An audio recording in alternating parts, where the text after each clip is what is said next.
following program is from NET, the National Educational Television Network.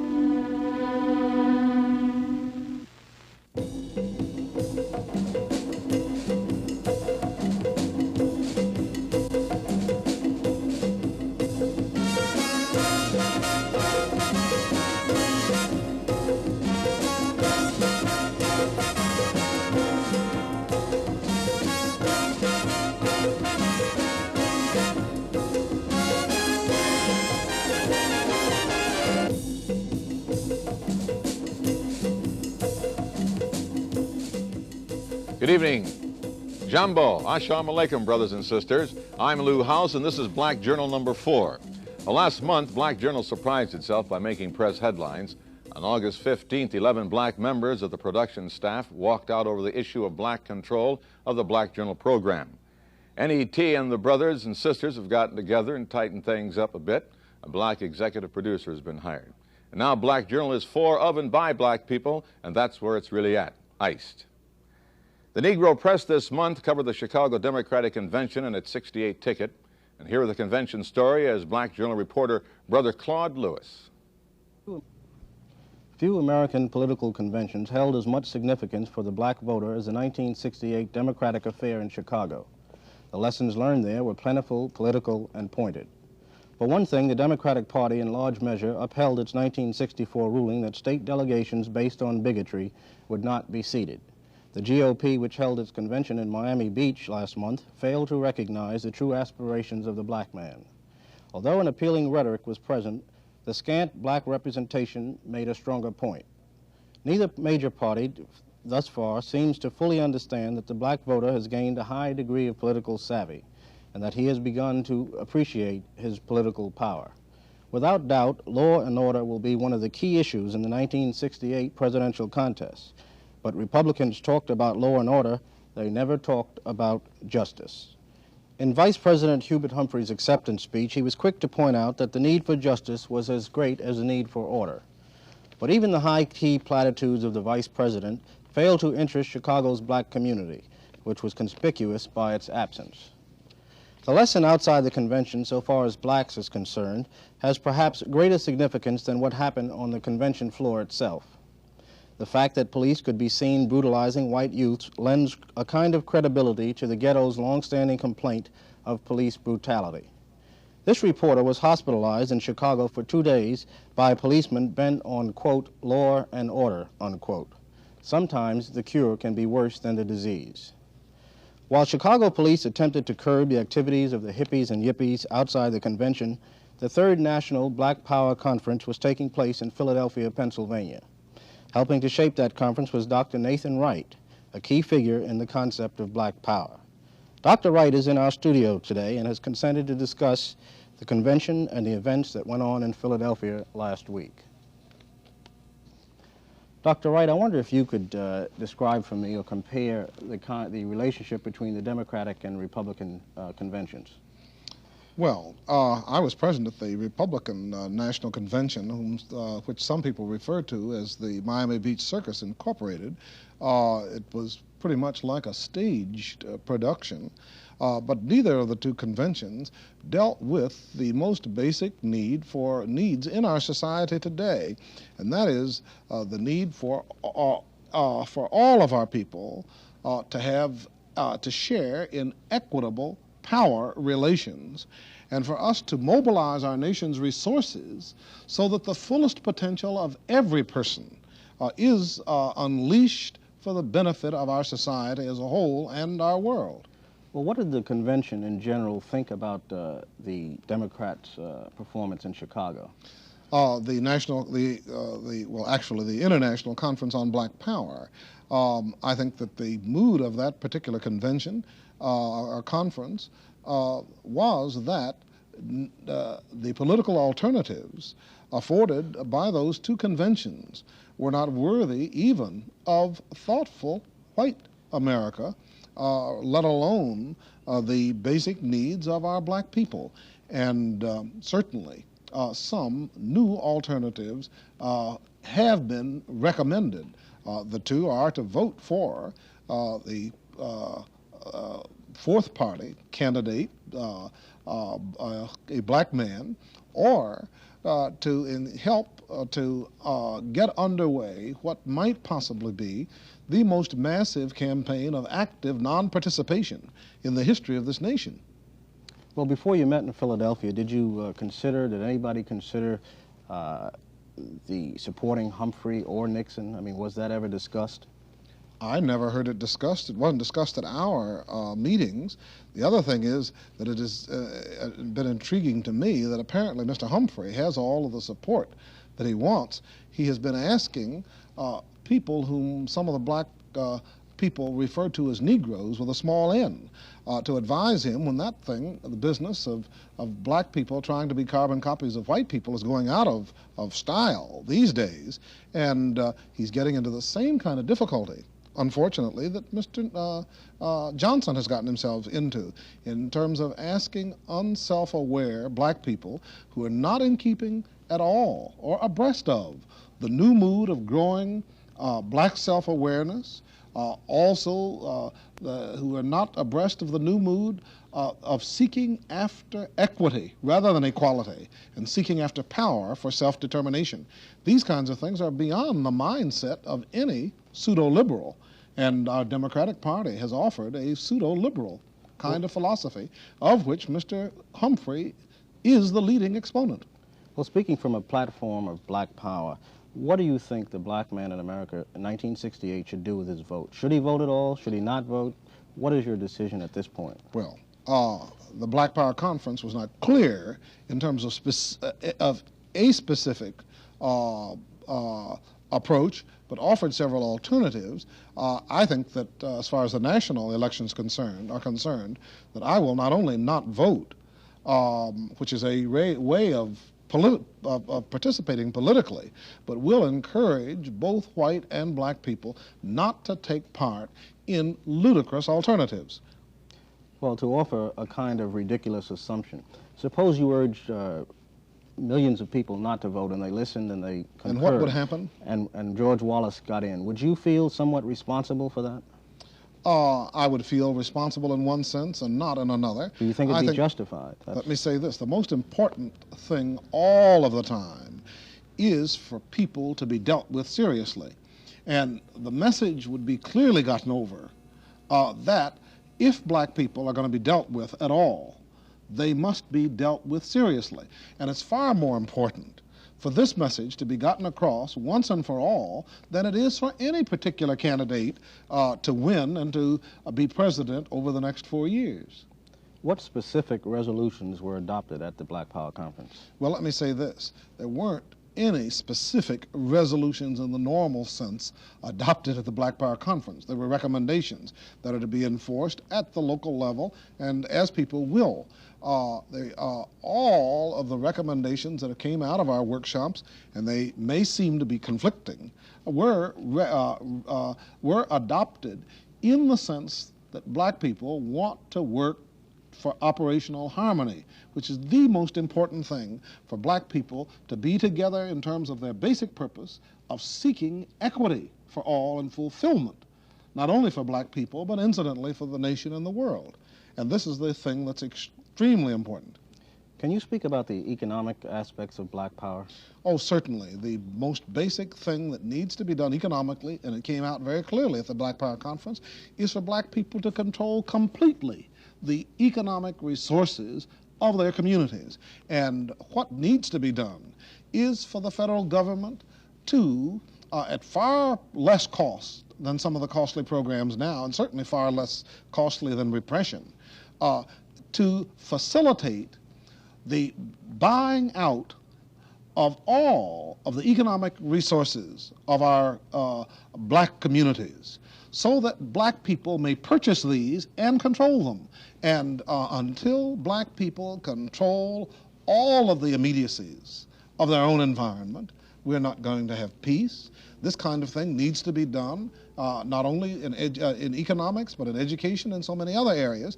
And the interesting thing is that the white people who are in the country club set are speaking basically the same kind of language as the people in the ghetto are speaking in terms of self-determination, freedom, self-sufficiency, local control, this kind of thing that is consistent with a conservative view of what America ideally must be. Is the black man financially and educationally prepared to operate the stores and shops in his own community? This is a question we hear quite often. Well, black people are intellectually prepared to do anything. Black people do need to be facilitated. Black people have been robbed in the life of this nation. People, I mean, everyone knows this.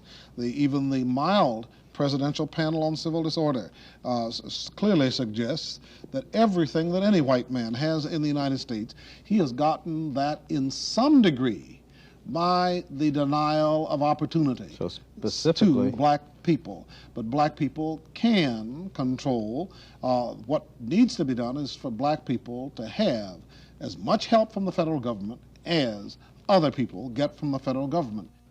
Thank you, Dr. Wright, for being with us in our studios today to discuss these important issues.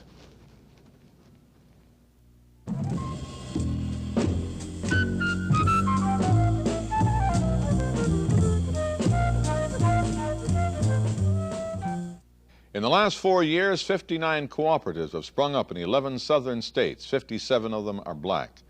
The catalyst of this movement is a Catholic priest from Brooklyn, Father Albert McKnight, who in 1964 founded the first of these cooperatives, Southern Consumers in Lafayette, Louisiana. Today, Southern Consumers has 2,000 members, owns 3 businesses, and is the motivating force behind a sweet potato cooperative, Yams, brother. Here with the report on the problems and progress of Southern Consumers is Father McKnight. The thing that struck me when I first came to Louisiana and spent my first 4 years strictly in what you would call church work was how irrelevant much of my preaching was when trying to preach to people who were hungry, trying to teach Christian morality to a family of 12 living in a 2-room house. And I see that there's a close association between taking care of the needs of the body and administering to the spiritual needs of people. Delcombe here is a fishing town. That's where most of the people earn their livelihood. And yet there's not one black person who owns a boat. And we discussed the possibility of getting loans from the Farmers Home Administration for them to buy a boat. They finally granted a loan to a group of 3. And last year happened to be a bumper crop for shrimp and oysters. And we were hoping to get the boat at the beginning of the season, but with all the red tape, the loan didn't come through till actually at the end of the season, and they finally got the boat.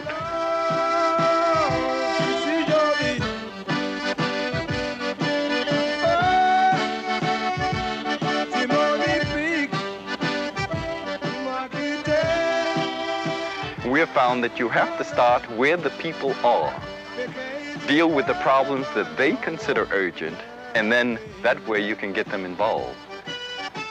And it was from that idea that we started what today is called Southern Consumers Cooperative, whereby members, people who wanted to become members would have to pay $5 entrance fee. Then they would sign a subscription contract whereby they would invest a minimum of $300. We got the idea of why not a statewide organization where people all over the state would be able to join, and then from that money we could go into a variety of businesses. Last year we bought a piece of property a couple of blocks down in which we hope to build our own gasoline station. And after we bought the piece of property, this station came available, and we decided that it would be good for us to lease this station for a couple of years and see whether we could really draw the patronage that would make it worthwhile for us to build our own. Very few people realize the psychological damage that has been done the black man because of racism in this country. And we find in black businesses it's very difficult to get black customers because of the psychological damage. Too many black people think that the white man's gas is better than the black man's gas. The white man's ice is colder than the black man's ice. And it's an educational process that we have to go through, trying to educate the people to patronize their own businesses. The bakery idea was to produce a quality fruitcake, and it was, at that time, we had several guidelines.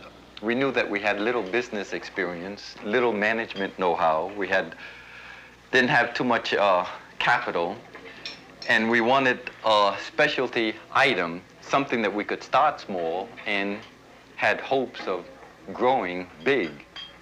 Well, this year we've made the first breakthrough.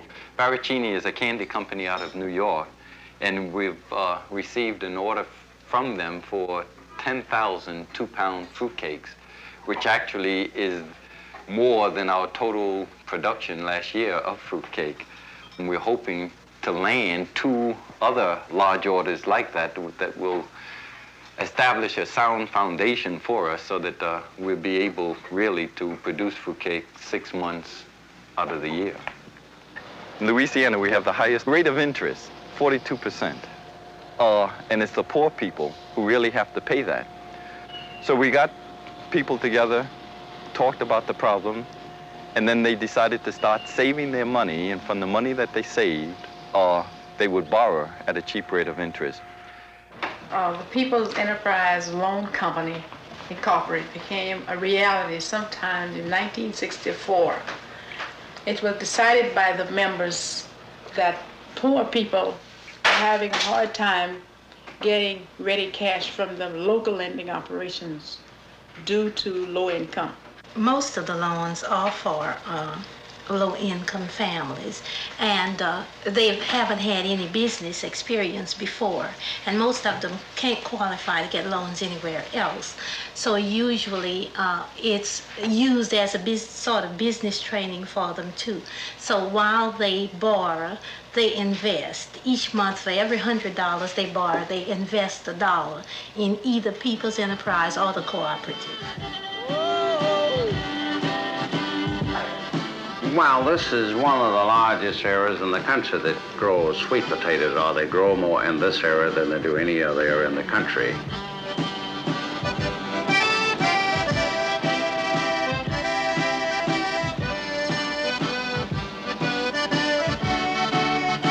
The 1965 potato harvest was extremely poor, and many of the farmers had to sell their sweet potatoes for between 50 and 75 cents for a crate of good potatoes.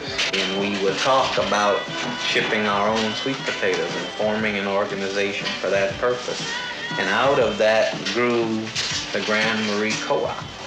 We got some technical assistance from Father McKnight at Southern Consumers, and this is the beginning of the 3rd season of the cooperative. We've had up to 500 people who patronize the cooperative at least once during that period.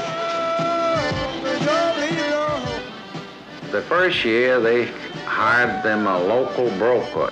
This broker, he knew that they were green in the business, and he took advantage of them. Then they contacted me about the first of the year, and I came here with them, and last year they were selling on consignment, and 1 or 2 loads that the brokers sold at the other end, they didn't get anything out of them. We sell A&P, one of the largest, Kroger, Safeway, firms like that. Well, the thing that has really amazed me in this whole self-help activity is the hostility that is created and how people feel threatened when poor people start helping themselves. We've been accused of being communists. We've had a motion passed in the state legislature to investigate us. We've been investigated by the State Un-American Activity Committee, 2-day hearing in Lafayette. The DA has raided our office, seized our books. We had to go into federal court. We applied for a temporary restraining order from the local federal judge, but because of the local politics, he didn't want to become involved. We had to go to the Court of Appeals, where we did get a temporary restraining order, forcing him to hold a hearing.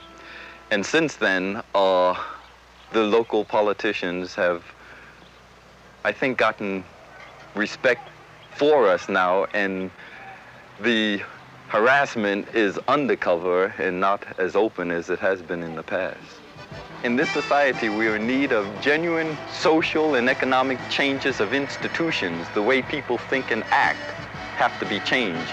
The way the black man thinks about himself has to be changed. The way the white person thinks about black people have to be changed. And this change can only be brought about through small groups of people dealing with the problems, changing their own mentality, and then slowly working in the community, enlisting the assistance of other people.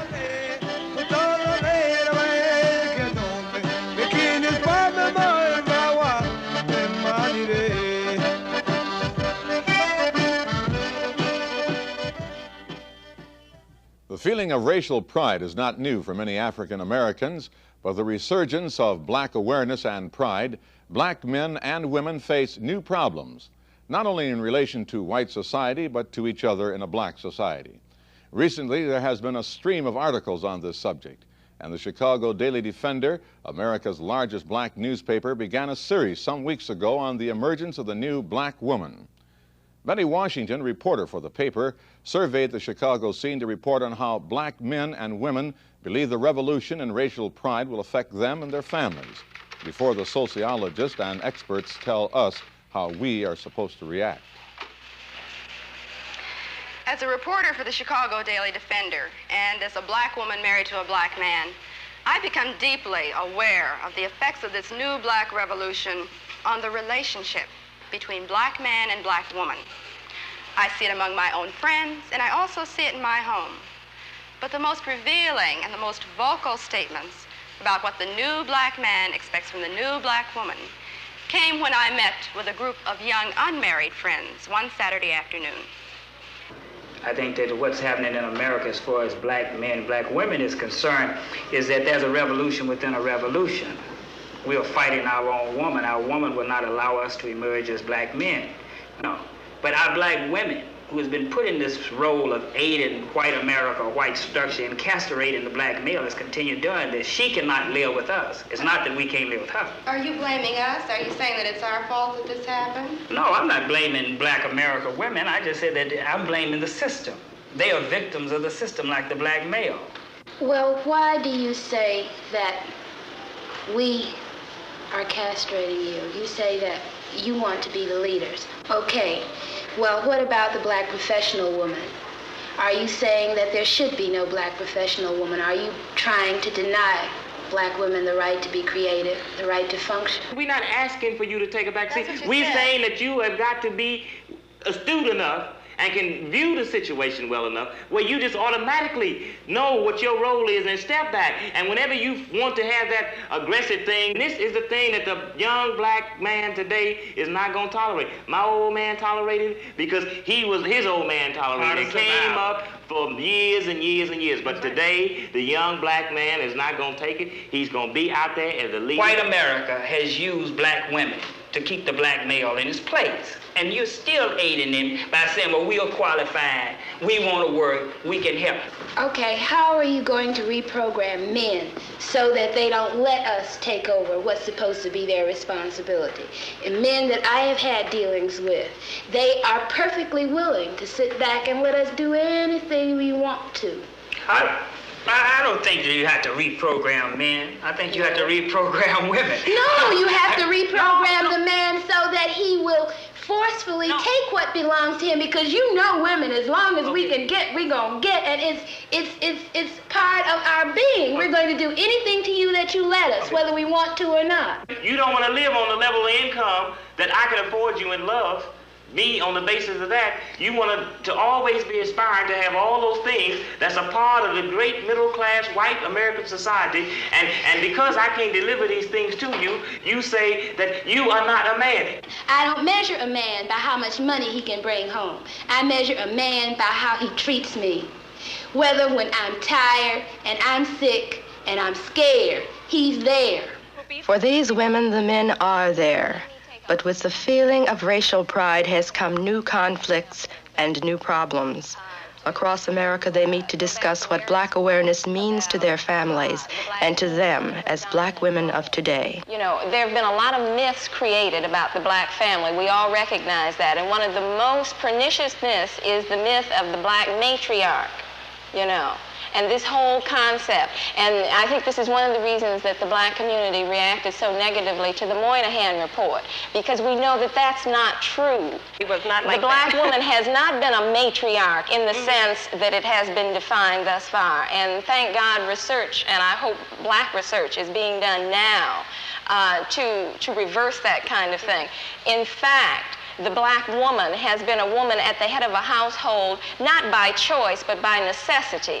And more often, that's right, and more often than not, she is not a strong, matriarchal, aggressive, domineering figure. She is a woman in search of a man. But this story has not been told. The prejudiced society created what we have now.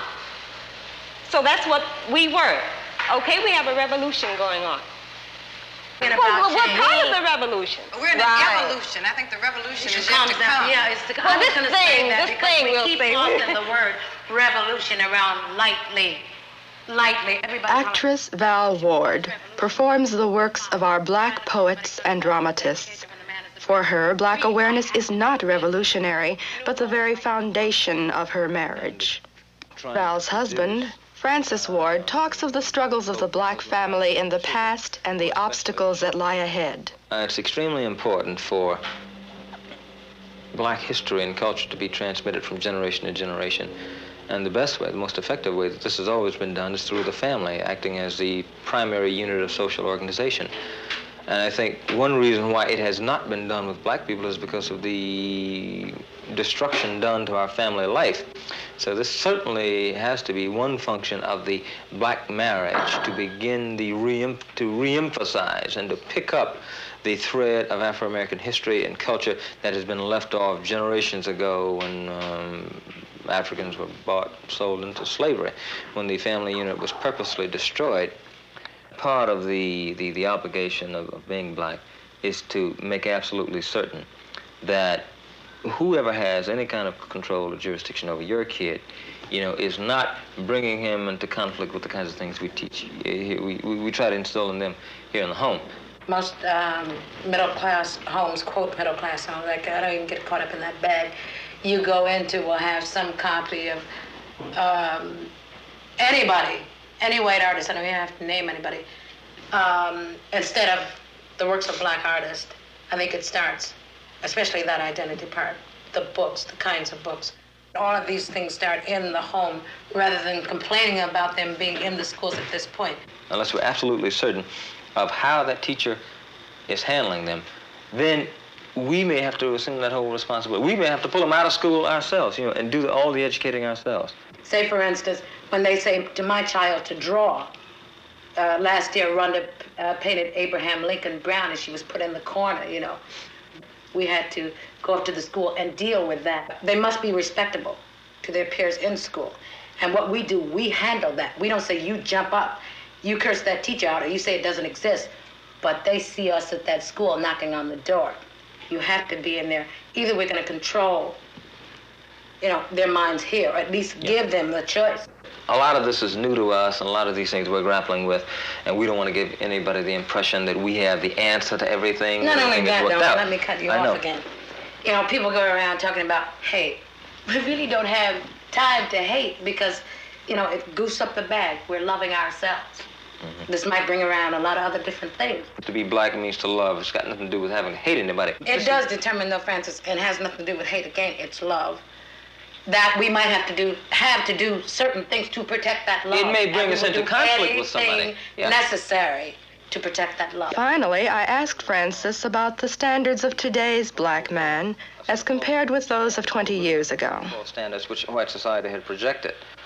I think these standards were that he had to become successful according to the white mode. He had to get a good job, he had to buy a good car, he had to move to the suburbs, he had to rear a good family that went to church every Sunday, that did everything that the typical good American family was supposed to do.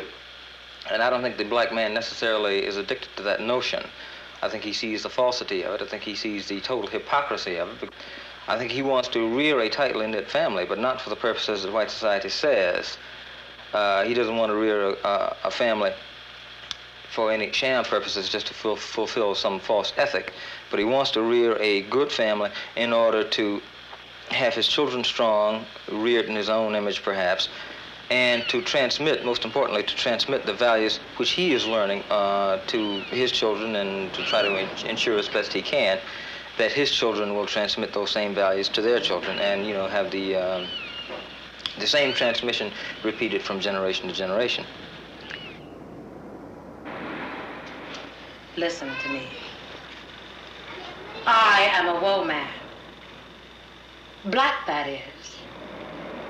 And there is but one thing which brings tears to my eyes. And that is to hear man, woman, or child stand up with strength and say, I'm proud. I'm black. And that's beautiful. Now for a look at people and events in the news, here's William Greaves. The September 7th issue of the Los Angeles Herald-Dispatch headlines that white Americans appear to be armed to the teeth. The article discusses a 5-month study conducted by the Stanford Research Institute, which shows that white Americans have armed themselves with more than one gun for every male citizen of any age, including infants. The study estimates the number of privately owned guns in the United States to be between 115 and 200 million. In New York, the Black Panther Party has filed suit in federal court calling for the decentralization of the city's police department. The suit comes in the wake of last week's attack on 6 Panthers in the Brooklyn Criminal Court building by 200 white men, many of them off-duty police officers, and no arrests have been made. Stokely Carmichael no longer holds membership or office in the Student Nonviolent Coordinating Committee. It is reported that Mr. Carmichael will become increasingly active in the Black United Front, a coalition of various militant civil rights groups organized across the country. Black militancy and its accent on black pride is having a growing effect on white society, a case in point being the white wig market. The Milwaukee Star reports that one wig manufacturer is selling 2,000 Lafrique wigs a week. A spokesman pointed out that Macy's and Abraham & Straus in New York both sold out their initial orders with at least 25% of the purchases being white.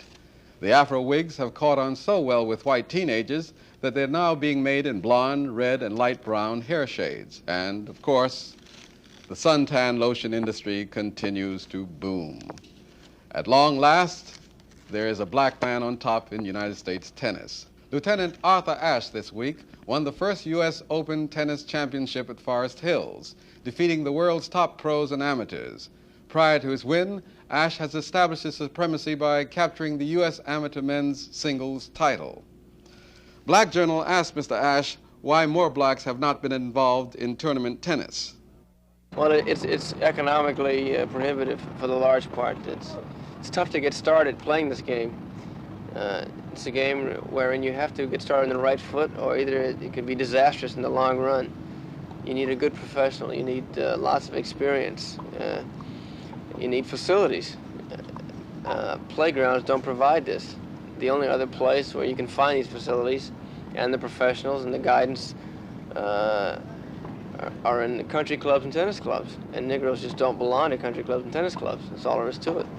The Pittsburgh Courier reports that 75 black soldiers of the 1st Armored Division, 52 of them veterans of Vietnam, refused to participate in riot control duty for the Democratic National Convention in Chicago.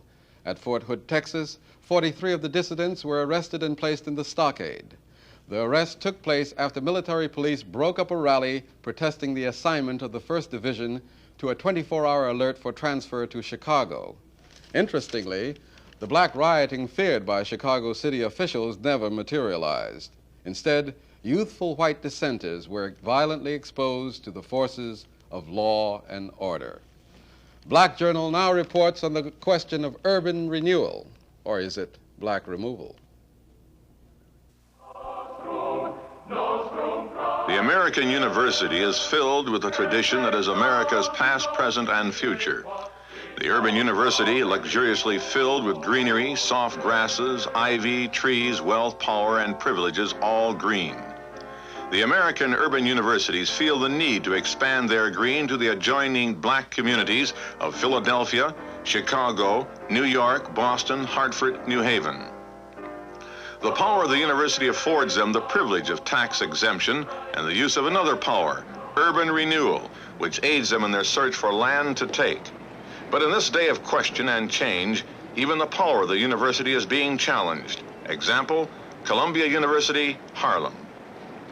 Students joined forces with the black community of Morningside Heights to protest the disruptions and infringements on property suffered by the black community at the hands of the university.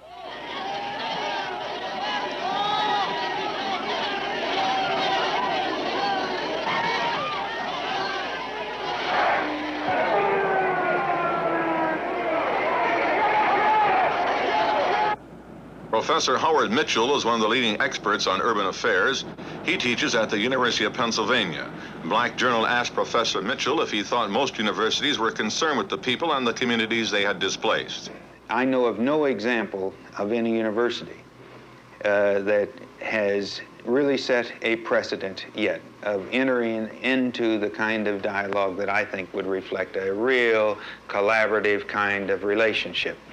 I think our youth in our universities, and as most lately was demonstrated by some students at Columbia and the whole situation at Morningside Heights, are saying that as representatives of a university, if no one else takes the leadership at administrative faculty level, they are going to be the conscience of the institution and remind it for that, and of course a lot of other reasons in the Columbia situation, that it is a new ballgame, that universities cannot act in this way with the community as they have in the past.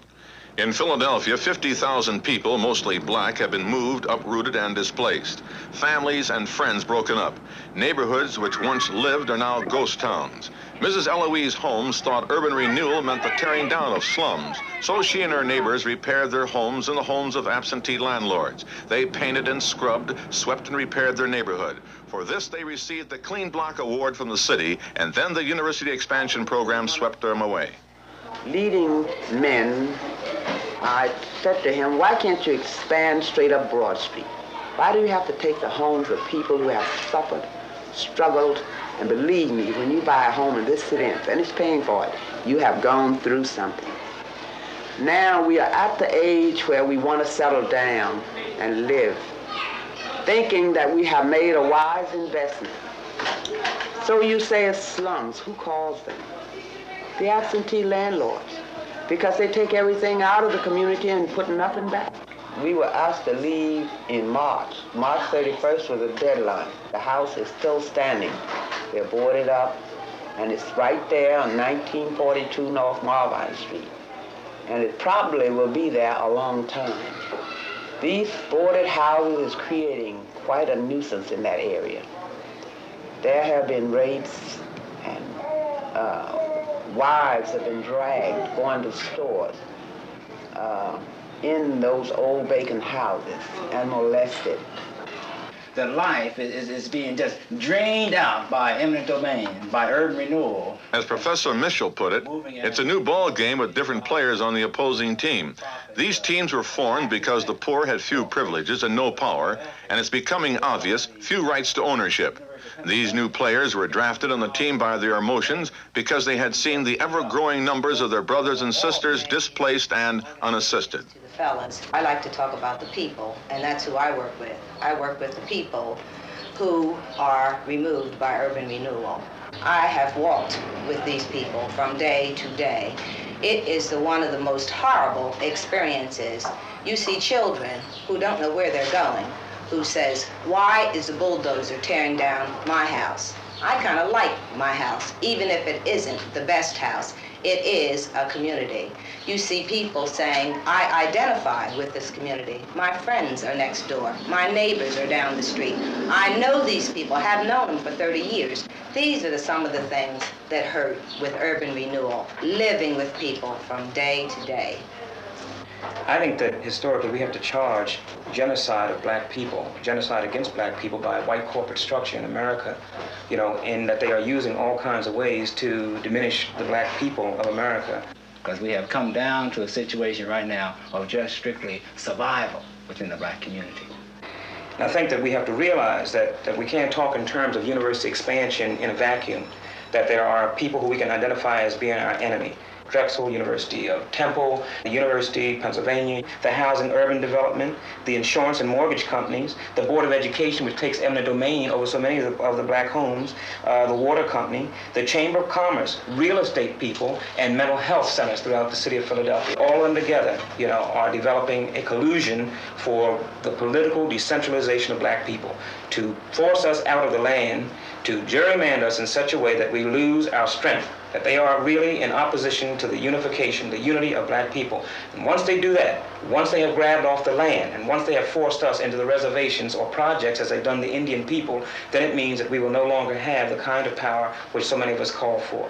And I think that this is a national conspiracy, and if we check this thing out very carefully, we'll see that black people are suffering from those same kinds of problems in other cities. To many, the remarks that have been made by these black people may seem extreme, but they are supported by statistics from a survey made in Philadelphia for the University of Pennsylvania. 20% of the displaced families had not been contacted by urban renewal or the university except when served an eviction notice. Neither had they received moving expenses to which by law they were entitled.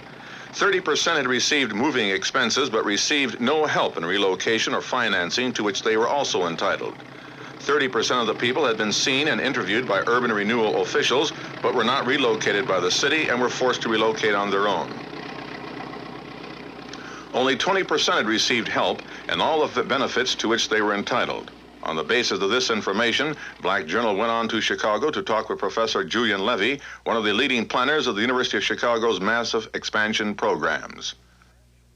Now, the expansion which universities take in urban centers very often is accompanied by the urban renewal process. Because universities are so rooted, and because by and large the American city has been unable to control its cycles of growth and change, the university in many, many places in the country tends to be now cheek by jowl with a deprived community, often the black community. And many universities might be willing to move if there were a way in which they could actually dispose of their existing plant, which they can't. There isn't much of a market for second-hand universities. And if they were to move, they could never replace the investment which they have. But does the university take into consideration both the financial and moral costs it causes the black community? Well, these people who are moving have priority to move into the apartments which are now being built. Now, there's another part that you have to... Well, apartments, that's very interesting. Were all of these apartments built before the university started to expand so that these people could be moved out of their homes and immediately moved into these That's projects? The precise way this thing is being planned and carried out. One of the ways in which you judge the effectiveness of a relocation program is whether you lose people in the process. In other words, whether people move and you don't know where they move. These programs have had less than a 2% slippage that way. The woman who lives in this apartment, if you can call it that, is some of the slippage Professor Levy referred to. She requested that her face not be shown because she was afraid of reprisals from urban renewal and the University of Chicago. The university haven't did nothing for me. Nobody have did nothing to me, not even the urban renewal. They fooled me. They say when I move, they're gonna give me $500 for moving, plus they were gonna pay my moving expenses. And I don't know about the moving expense, but they haven't gave me nothing. Everything they doing, they taking everything from me. I'm living here, don't have no kind of protection. Before I moved here, the man broke in and strained a girl in here. And I knew that, but I don't know why I let the urban renewal move me in here. The rooms have lock on them, but the locks are not very good. You can take a hard push and push the locks off. But the windows don't have no lock. They have locks on, but the locks don't work. So every window in here, I have a bolt, a stick, or something across it. And the back porch don't have a lock on it at all. It got a stick on the knob. And last Saturday, a man came in. I don't know how he came in, but ever since I've been living here, I had to lock up in one room, me and my kids. So if I want to sit up late at night, watch television, I had to take the television in one room and lock myself off in there. Anything my kids want, like through the night, get hungry, I had to get that before I go to bed. Bring everything in the room, water, food, baby milk, the diapers, anything that my kids need, and me too. Because I'd be too scared to cross the hall in this house, because people been breaking in. And they told me they're gonna find me another place to go when I was ready to, when I had to get out. And they never did. The people you have just seen are but a few examples. According to recent statistics, there are 3,000 in Chicago, 5,000 in New York, and 60,000 in Philadelphia. And the list goes on. And as the numbers continue, there is another growing number. The number of people that are asking the question, is this urban renewal or black removal?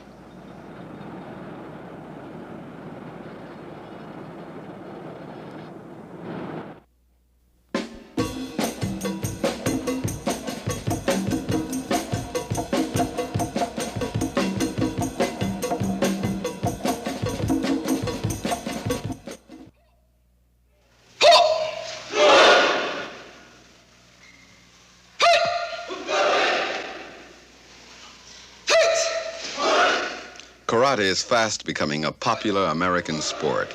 It teaches self-defense and emphasizes spiritual goals of self-discipline, graciousness, moderation, and pride. John Blair was first introduced to karate while in the Air Force and has earned the high distinction of the black belt. I will practice every day. I will practice every day. I will respect. In this special Harlem summer class, Blair stresses both physical and mental training. Blair is uniquely talented. He's both a master of karate and an accomplished jazz violinist. He performs with the John Lewis Trio. He has created a new art form by combining the sounds of modern jazz with the choreography of karate. The results transcend both arts.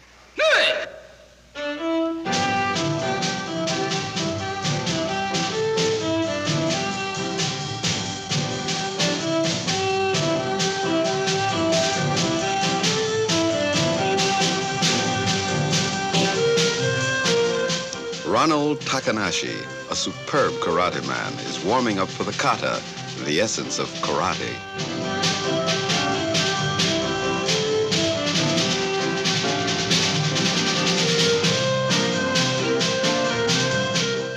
Blair recognized the magnificent dance-like movements, the precision and the intricacy of karate, but he turned it into something much more.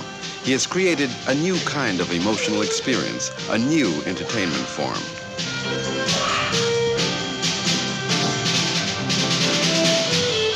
Operating almost as one unit, the musicians improvise to the karate movements.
When the kata is perfected, the kumite, or free fighting, becomes a breathtaking ballet.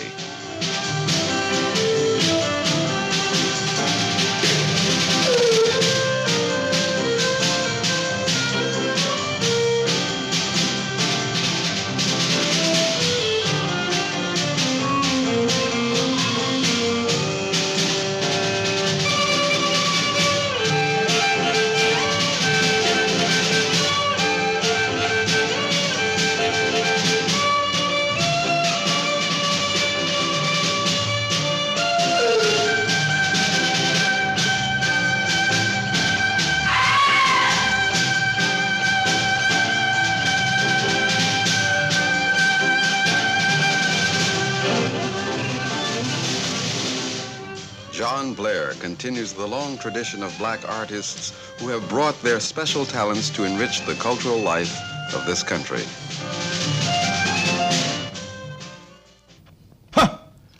John Blair, beautiful. Karate to jazz. Thank you. Ah, that was beautiful. John, I understand you also play with the John Lewis Trio, the violin, of course, and also vice president of the Jazz Musicians International Incorporated. Betty Lomax, a writer with us on Black Journal. John Lewis, the leader of the John Lewis Trio and also president of the Jazz Musicians International Incorporated. And Billy Taylor, pianist, composer, program director of WLIB, and has swung lightly and heavily in many areas on the records. Nice to be with us on Black Journal. You know, years ago, we've been abused, exploited. Black things have been taken from black people.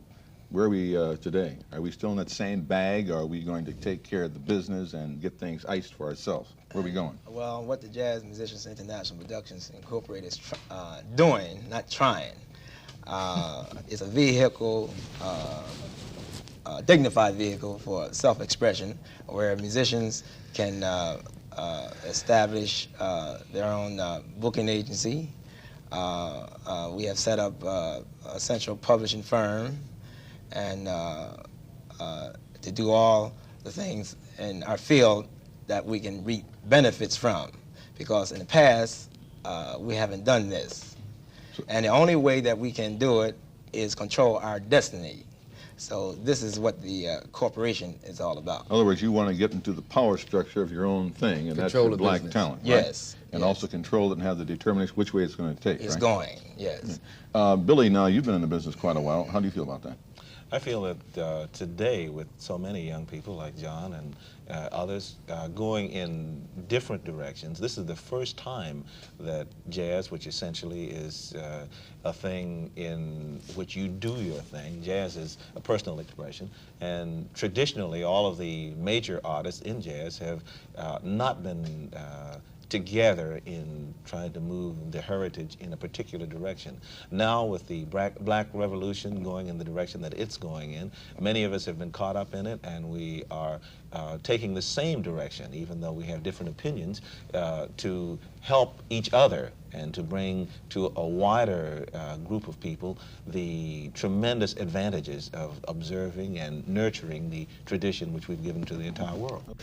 Benny, you're a writer, and I'm sure you've been exposed to this. That's You've also been a radio personality. You've dealt with musicians. You've dealt with recording studios and with the man who controls the recording. How do you feel about this, and how do you look at this? Well, I think it's a wonderful thing that the brothers are doing. And I like the term that you use all the time when we talk off camera, plagiarism, you know. That always interests me in that. And particularly with respect to jazz, because we have so many jazz musicians who just aren't really making it, you see. We could even check out Charlie Parker, who when he died, he had so very little money, in a sense, or as far as the standards of success in the society are concerned. When you realize his major contribution to jazz, you wonder, how could this possibly be, you know? And other artists, of course, have gone, you know, in the same direction. And this is why I think that what these people here are about seems to be the best course that we can possibly take in the future, because I, for one, am very frustrated. I'm sick and tired, really, sick and tired of seeing our thing taken and used and sometimes so often mutilated. And in the mutilization of it, if that's such a word, if there is such a word, those people who destroy it and take it out of context make so much money. But the originator, you know, falls by the wayside. Well, no. In the record business, as you know from being on the radio, a cover record frequently makes more than the original record. For instance, someone will create something, and then someone else will say, "Gee, that's a great idea," and put more money and more know-how, or primarily more money into promoting the cover record, and in some cases it completely smothers the original idea, which was a good artistic idea. You think that this idea to have John will spread across the country, especially with black musicians? Yes, we have like representatives in different states. Like Herbie Hancock is a representative for Chicago. Harold Land is a representative in Los Angeles. Roy Brooks is a representative in Detroit, and to take care of business, to organize. You're going to have the recording studios, you're going to have the compositions, the writing, and whatnot. Yes. You give them the legal advice also, yes, right? we have. You'll take care of all the business. We have our attorney. He takes care of all the legalities. Do you think that this is the direction that you're setting a stage for a set of new values? Precisely. Yes, I think I'll go along with that. Well, may I just add that I think it's wonderful because I think that it's time for the black man to accept the fact that he has talent. It's a very natural thing with us, but talent cannot really build a world alone. You see, that we must do other things. We must develop people who know how to promote this talent and not just sit around and talk about art, art, art. I hate to step in here, but I think Black Jones will run out of time. I'd like to have you back for another program. This sounds like we could rap for days on this. On my right, Betty Lomax, writer, John Blair, violinist, karate instructor, John Lewis, who is the president of the Jazz Musicians International Productions, and Billy Taylor, pianist and program director of WLIB. I guess that's going to be it for tonight on Black Journal. For this evening, brothers and sisters, I'm Lou House with William Greaves, and we'll be back on Wednesday, October the 23rd. One gay sagay.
This is NET, the National Educational Television Network.